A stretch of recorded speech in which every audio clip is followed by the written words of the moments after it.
The sun had barely climbed over Maple Ridge, a small town that looked ordinary, quiet, almost too peaceful to hold what was coming. But behind the calm streets and closed curtains, a storm was brewing. On a golden Saturday morning, white roses lined the marble steps of the Whitmore Grand Hotel, and a polished black limousine idled at the curb. An event was about to unfold that no guest, no groom, and certainly no bride could ever have predicted. Weddings are supposed to celebrate love, family, and new beginnings, but this one carried something darker underneath the flowers: pride, cruelty, and a plan built entirely on humiliation. The groom had sent one particular invitation not out of kindness, but out of spite.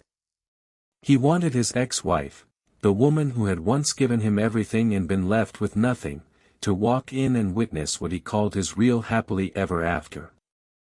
He wanted her to feel small, forgotten, unworthy of a single glance. But what he never expected, not in his wildest imagination, was that she would arrive not broken, not weeping, not begging for scraps of his approval, but stronger than he had ever seen her, stepping out of her own limousine with 3 little girls at her side. Daughters he had walked away from. Daughters whose laughter, confidence, and quiet grace would leave an entire ballroom in stunned silence. If you believe in second chances, in karma finding its way home, and in stories where life quietly turns the tables on cruelty, stay with this one to the end. And if it moves you, take a second to like this video, share it with someone who needs it, and subscribe to Kindness Corner. We read every comment, so tell us, what would you have done in her place? The story begins with Emma, a woman whose gentle spirit and tireless work ethic often made her invisible in a world obsessed with wealth and appearances. She had fallen in love with Daniel when they were both 22, broke, and full of plans, against the warnings of nearly everyone who loved her. She poured her heart, her energy, and every dollar of her modest savings into building a life with him. Daniel came from a comfortable family, but comfortable was never enough for him. He wanted more, higher, bigger.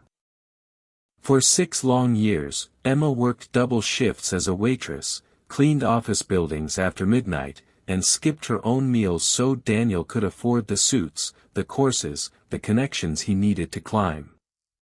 She believed in him more than she ever believed in herself. Then success finally arrived, and Daniel changed. Money filled the space where love used to live. Instead of cherishing the woman who had sacrificed everything for him, he began to see her as a burden, a living reminder of the struggling years he wanted to forget. The marriage turned cold, and one ordinary Tuesday, without warning or apology, Daniel filed for divorce. He left Emma with a 15-year-old sedan that barely started in winter and a studio apartment she could barely afford. Weeks later, alone in a doctor's office, Emma learned she wasn't just pregnant, she was carrying triplets. Fear nearly swallowed her whole. How could she raise 3 children with no partner, no savings, and no safety net? But something shifted in her that day. She realized that although she had been discarded, she was not powerless. She was about to become a mother 3 times over, and those tiny, unborn lives gave her a reason to fight harder than she ever had. What followed were years of quiet, grinding struggle, 2 jobs during the day, 3 crying infants at night, and countless moments where exhaustion begged her to collapse. She kept going anyway, because her daughters needed her to. Meanwhile, Daniel climbed higher into wealth and prestige, never once asking about the family he'd left behind. To his new circle of friends, he painted himself as the victim, the man who had escaped a marriage that supposedly held him back. When he met Sophia, the polished daughter of a real estate empire, his ego finally found its match. Marrying her felt like proof that he had upgraded, proof that he belonged among people who mattered. As the wedding date approached, arrogance won out over decency, and Daniel decided to send Emma an invitation. In his mind, she would show up in a thrift store dress, maybe having borrowed gas money just to get there, and quietly watch from the back row while he married a woman of real worth. It would be, he thought, the final humiliation. But Emma had spent 6 years quietly building something Daniel knew nothing about. She raised her daughters with discipline, faith, and an unshakable belief in their own worth. Despite years of financial strain, she landed a position at a small design studio, and her natural eye for color and detail soon caught attention.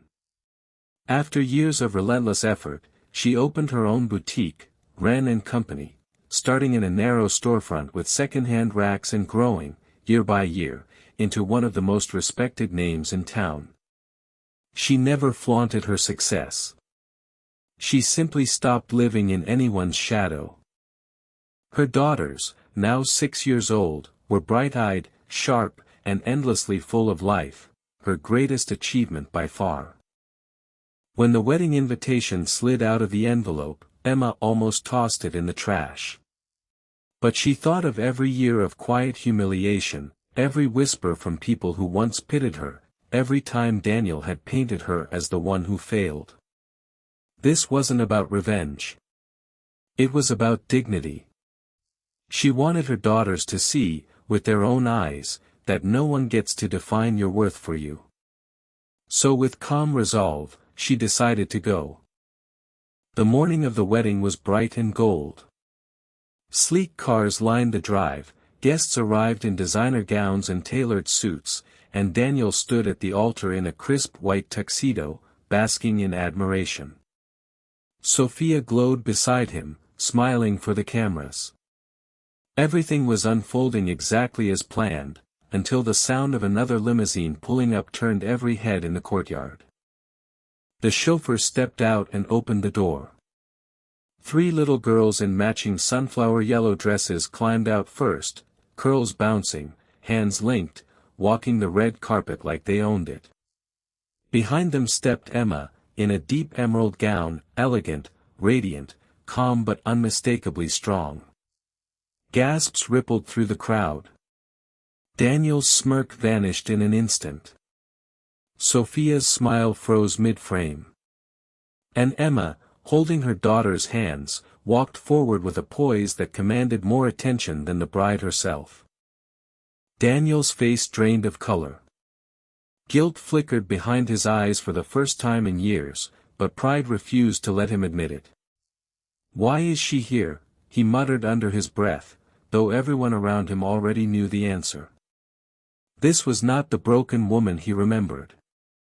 This was a mother, a survivor, a woman who had rebuilt her entire life from nothing and done it with grace. Guests who had once believed Daniel's version of the story now watched the truth walk past them in emerald silk. Sophia shifted uncomfortably, sensing the comparison playing out in every set of eyes around her, and knowing it wasn't in her favor. Emma didn't need diamonds to shine. Her resilience, her dignity, and 3 laughing little girls were worth more than anything wrapped in a gift box that day.